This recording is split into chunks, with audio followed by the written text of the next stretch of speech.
नमस्कार दोस्तों, चैनल में स्वागत है। और मैंने पिछली वीडियो में आप लोगों को बताया था कि अगर प्राइस इस लेवल को ब्रेक करता है, प्राइस अगर इस लेवल को ब्रेक करता है, मैं ज़रा इसको एक बार फेवरेट को हटा देता हूँ।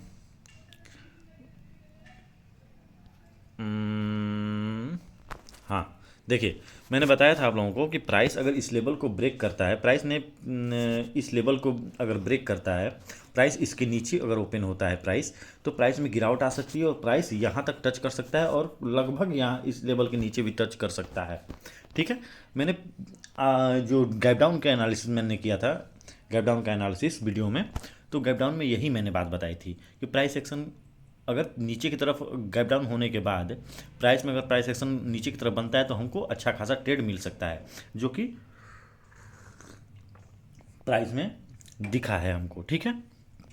तो अब देखते हैं कि प्राइस में अब आगे क्या हो सकता है। ठीक है। प्राइस में अगर देखा जाए तो प्राइस ने क्लोजिंग कहाँ पे दी है? क्लोजिंग प्राइस ने यहाँ पे दी है। ठीक है। सॉरी, एक बार मैं क्लीन कर देता हूँ इसको, उसके बाद प्रॉपर समझेंगे इस चीज़ को। प्राइस ने यहाँ पे कहीं क्लोजिंग दी है। ठीक है। अगर प्राइस इस लेवल के ऊपर क्लोज करता है, ओपन होता है और प्राइस अगर ओपन होने के बाद प्राइस एक्शन कुछ ऐसे बनाता है तो प्राइस इस लेवल तक जा सकता है। ठीक है। दूसरा, इस लेवल के भी नज़दीक पहुंच सकता है। ठीक है। क्योंकि प्राइस यहाँ से उठ सकती थी, लेकिन प्राइस में सेलर की स्ट्रेंथ कहाँ से आई? यहाँ से आई है, इस लेवल से आई है, तो प्राइस इस लेवल तक जा सकती है। अब वो जाने का तरीका क्या होगा इसको मैं बता देता हूँ। प्राइस अगर न्यूट्रल ओपन होती है, ठीक है, आप लोग ध्यान देना, प्राइस अगर यहाँ पे कहीं न्यूट्रल ओपन होती है और ओपन होने के बाद प्राइस अगर इस लेवल से आके प्राइस सेक्शन कुछ देर बना के अगर ऊपर निकलती है, इस लेवल को ब्रेक करती है और ऊपर निकलती है, तो प्राइस इस लेवल को टच कर सकती है। ठीक है, यहाँ तक जा सकती है। दूसरा, अगर न्यूट्रल होने के बाद प्राइस इस लेवल को ब्रेक करती है, ये ऊपर ना जाकर अगर नीचे की तरफ ब्रेक करती है, तो प्राइस यहाँ तक आ सकता है, इस लेवल तक। ठीक है, इस लेवल तक प्राइस आ सकता है। अगर ये भी लेवल ब्रेक होता है तो प्राइस कहीं इस लेवल तक आ सकती है, अगर ये ब्रेक होता है तो। ठीक है। तो अब प्राइस में ये कंडीशन हमको दिख रहे हैं न्यूट्रल पे, न्यूट्रल अगर ओपन होती है तो। ठीक है। दूसरा, अगर प्राइस में गैप अप कहीं प्राइस ओपन होती है, प्राइस अगर गैप अप ओपन होती है यहाँ पे कहीं, और ओपन होने के बाद प्राइस में अगर इस लेवल को रिस्पेक्ट करती है, इस लेवल को जहाँ पे ये क्लोजिंग है, क्लोजिंग के लेवल से अगर प्राइस ओपन होती है ऊपर और इस लेवल को तोड़ती है और यहाँ पे रुकने के बाद प्राइस अगर निकलती है, तो प्राइस इस लेवल को टच कर सकता है। दूसरा, अगर ये ऊपर ना जाके अगर इसी लेवल को ब्रेक करता है, अपने क्लोजिंग वाले लेवल को, तो प्राइस इस अपने पिछले स्विंग तक आ सकती है। ठीक है। ये रहा गैप अप का पहला कंडीशन। दूसरा कंडीशन है कि अगर प्राइस अगर कहीं इस लेवल पे ओपन होती है, ठीक है, अब इस लेवल पे ओपन होने का मतलब ये है कि प्राइस में सेलिंग प्रेशर बन सकती है। ठीक है। अब सेलिंग प्रेशर बनेगी तो प्राइस इस लेवल पे अगर रुकती है आके गिरावट होने के बाद, तो प्राइस में अगर बायर इस लेवल से स्ट्रेंथ में आते हैं, अगर बायर इस लेवल से स्ट्रेंथ में आते हैं, तो इस लेवल अपने पिछले ओपनिंग तक जा सकती है जहाँ से प्राइस ओपन हुई है, और इसको भी ब्रेक करके अगर करती है तो प्राइस इस लेवल तक जा सकती है। अदरवाइज अगर नहीं बायर यहाँ पे एक्टिव होते हैं तो प्राइस यहाँ से थोड़ा टर्न भी ले सकती है इस लेवल तक, यहाँ से फिर अपनी जर्नी स्टार्ट कर सकती है। ठीक है। ये रहा दूसरा कंडीशन। ठीक है, इस बात को ध्यान में रखना आप लोग। ये भी हो सकता है कि यहाँ पे अगर इस लेवल पे ओपन होती है तो प्राइस में स्ट्रेंथ अगर रहा बायर का, तो बायर यहीं से ऊपर जाने की कोशिश कर सकती है। ठीक है। इस लेवल के अगर ऊपर प्राइस ओपन होता है, और इतना मान के चलो कि इस लेवल के, इस स्विंग के, ये जो माइनर स्विंग है, इसको ब्रेक करने के बाद प्राइस में अगर कोई भी स्ट्रेंथ बायर का दिखता है, तो बायर इस लेवल तक, ठीक है, इस लेवल तक और इस लेवल तक टच कर सकती है, इतना दिमाग में रखना। अगर प्राइस में गैप अप कहीं भी हो, अगर प्राइस में स्ट्रेंथ दिखती है बायर का, तो उठ सकता है प्राइस। क्योंकि उसका रीज़न है प्राइस यहाँ से अच्छा खासा बाइंग दिया था इस लेवल से। इस लेवल को ब्रेक करने के बाद इस गिरावट जहाँ से आई है, इस गिरावट से प्राइस ने इस सप्लाई जोन को इस सप्लाई एरिया को ब्रेक किया था। तो हो सकता है कि इस लेवल से अगर ये स्विंग अगर ब्रेक होता है, अगर ये माइनर स्विंग ब्रेक होता है और ऊपर कहीं प्राइस ओपन होने के बाद स्ट्रेंथ दिखाता है बायर, तो बायर इस सारे लेवल को टच कर सकता है। इतना दिमाग में रखना, ठीक है। दूसरा, अब चलते हैं गैप डाउन पे। तो इसको मैं क्लियर कर देता हूँ, इसको 2-3 बार देखना क्योंकि मैं थोड़ा मिस्टेक हो गया। मैं न्यूट्रल कंडीशन और गैप अप कंडीशन एक में बता दिया हूँ, इसको कन्फ्यूज़न में मत रखना अपने अंदर। मैं आप 2-3 बार वीडियो को देखोगे प्रॉपर समझ में आएगा। अब चलते हैं गैप डाउन पे। तो गैप डाउन में क्या है कि अगर प्राइस इस लेवल के अगर नीचे कहीं ओपन होता है, ठीक है, इस लेवल के नीचे कहीं ओपन होता है प्राइस, तो प्राइस इस लेवल को टच कर सकता है। ध्यान में रखना, इस लेवल को टच कर सकता है, ठीक है। और इस लेवल से बाइंग आ सकती है। वो बाइंग अगर आती है तो यहाँ तक जाएगी, ठीक है ना, जिस लेवल से ये इसमें गिरावट आई है, ठीक। दूसरी, अगर प्राइस में गैप डाउन कहीं इस लेवल पे होता है तो बाइंग आ सकती है। और बाइंग आने का मतलब ये है, जैसे कि यहाँ पे जो है कंडीशन दिख रहा है हमको, तो बाइंग आ सकती है। और बाइंग आने के बाद अगर इस लेवल पे रुकता है प्राइस, अगर बायर यहाँ पे एक्टिव होते हैं तो प्राइस अपनी जर्नी इस लेवल के आसपास कर सकता है, ठीक है, या अपनी प्रीवियस क्लोजिंग तक जा सकता है, ठीक है। अगर प्राइस इस लेवल पे नीचे से उठने के बाद प्राइस अगर इस लेवल पे सेलर मजबूत होते हैं बायर के अकॉर्डिंग, बायर के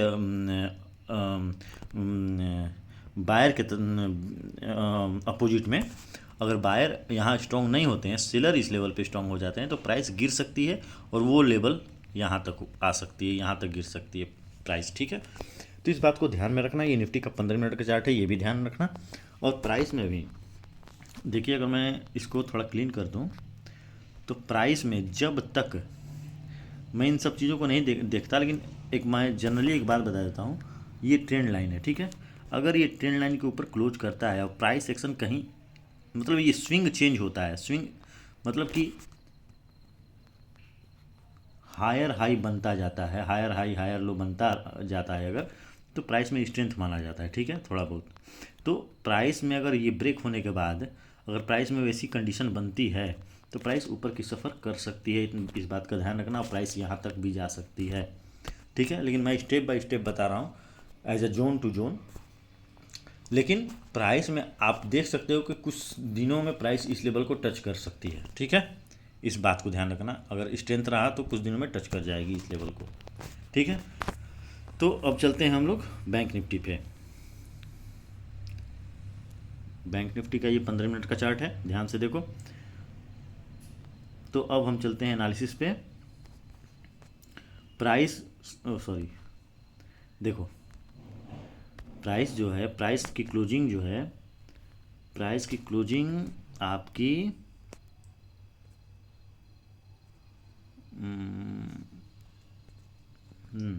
देखो, प्राइस की क्लोजिंग यहाँ पे है, ठीक है। अब जब प्राइस की क्लोजिंग यहाँ पे है तो अगर ये स्विंग टूटता है तो हम मान सकते हैं कि अगर टूटने के बाद अगर प्राइस एक्शन बना तो प्राइस इस लेवल को भी टच कर सकती है, इस लेवल को भी टच कर सकती है, ठीक है। और प्राइस अगर इन सारे लेवल को टच करती जाती है तो, क्योंकि यहाँ पे माइनर स्विंग ब्रेक हुआ है, तो ब्रेक होने के बाद प्राइस में स्ट्रेंथ माना जाता है। अब यहाँ से भी रिटर्न कर सकती है प्राइस यहीं से, लेकिन अगर ब्रेक करती है इन लेवलों को तो प्राइस इस हाई को टच कर जाएगी कुछ दिनों में। लेकिन अभी हम इसकी एनालिसिस करते हैं कि कल क्या हम कर सकते हैं, अपने आप को प्रिपेयर कैसे कर सकते हैं, चार्ट के एनालिसिस कैसे कर सकते हैं, इस चीज़ को हम देख लेते हैं, समझ लेते हैं। तो प्राइस यहाँ पे क्लोजिंग दी है प्राइस ने, और प्राइस में अभी गिरावट दिख रही है हमको, ठीक है, प्राइस में गिरावट दिख रही है। और ये अभी डिमांड एरिया पे है हिस्ट्री के अकॉर्डिंग, प्राइस हिस्ट्री के अकॉर्डिंग प्राइस यहाँ से ऊपर उठी है। तो हो सकता है कि प्राइस अगर न्यूट्रल ओपन होने के बाद अगर इस लेवल को ब्रेक करता है, ठीक है, ब्रेक करता है तो प्राइस ऊपर निकल सकती है, यहाँ तक जा सकती है, इस लेवल को भी टच कर सकती है, ठीक है। क्योंकि इस लेवल पे बायर स्ट्रांग थे तो हो सकता है कि यहाँ पे भी अपना कुछ रिएक्शन दे। अगर यहाँ पे मैं एक बात बता देता हूँ आप लोगों को कि अगर यहाँ पे इस ये लेवल अगर टूटता है बायर की तरफ से तो प्राइस इस लेवल को टच कर जाएगी। ठीक है, इन लेवल को टच कर जाएगी। दूसरा कि प्राइस अगर यहाँ पे इस लेवल को नहीं टच कर पाती तो प्राइस अगर सेलर स्ट्रांग होते हैं यहाँ पे तो और नीचे लेके जा सकते हैं प्राइस को, और ये लेवल टच कर सकता है प्राइस। ठीक है, ये लेवल टच कर सकता है प्राइस। ठीक है, दूसरा ये रहा न्यूट्रल का। ठीक है, अब न्यूट्रल का जब हो गया तो मैं आप लोगों को बता दूं कि गैप अप पे क्या कंडीशन होगी। गैप अप पे ये है कि अगर प्राइस इस लेवल के ऊपर अगर ओपन होता है और इस पे सस्टेन करता है इस लेवल पे तो प्राइस यहाँ से उठ सकती है, ये लेवल टच कर सकती है, ये लेवल टच कर सकती है। ठीक है, इस बात को याद रखना, क्योंकि इस लेवल के अगर ऊपर प्राइस उठा ब्रेक करने के बाद तो चांसेस हैं कि प्राइस यहाँ से इन सारे लेवलों को टच कर जाए। ठीक है, या ब्रेक करके न्यूट्रल ओपन होने के बाद ब्रेक करे या फिर गैप अप ओपन होने के बाद, जो भी कंडीशन रहे, प्राइस अगर यहाँ पे अगर बना बायर का स्ट्रेंथ आई बायर में तो टच कर जाएगी। ठीक है, क्योंकि हिस्ट्री के अकॉर्डिंग मैं बार बार बता रहा हूँ कि प्राइस में स्ट्रेंथ थी पिछली हिस्ट्री में।